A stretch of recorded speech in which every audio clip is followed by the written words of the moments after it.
I've heard people talk and often complain about the fact that a lot of ships still have the same designs now in the sequel trilogy as they did 30 years ago in movie time in the original trilogy. 30 years and the general structure of some ships hasn't changed that much. 30 years and they are seemingly flying the same craft, slightly modified as they did 30 years ago.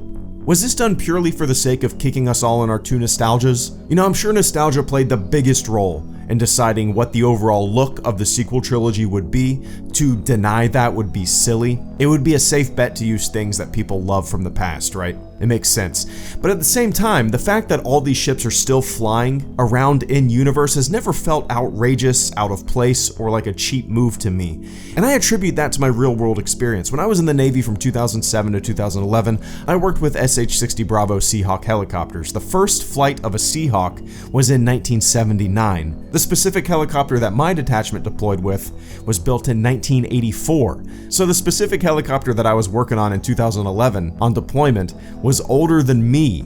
It was 27 years old, and at the time, I was just about to turn 25. And the oldest model of the Seahawk helicopter at that time had been in operation for 32 years. The frigate that I deployed on was launched in 1982, so at that time, it had been operating for 29 years. The USS Blue Ridge was commissioned in 1970.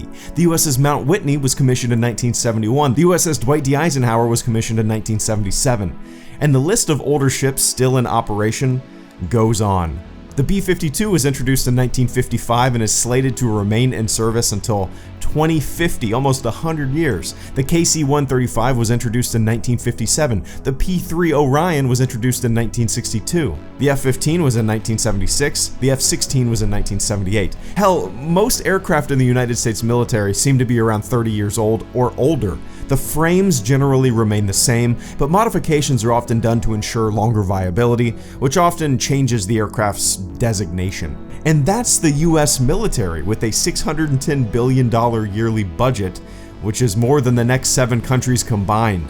So other countries often operate even older technology. So the idea that designs or even specific ships are still in operation 30 years later in the Star Wars universe has never once been an issue to me when I think about it in a kind of realistic terms. Again, I totally understand the nostalgia cop-out cheap feels argument. I get it. There is no doubt in my mind that that is the main reason they kept things familiar, but I honestly think that's a little too cynical. And it kind of feels like bitching about something for the sake of bitching about something.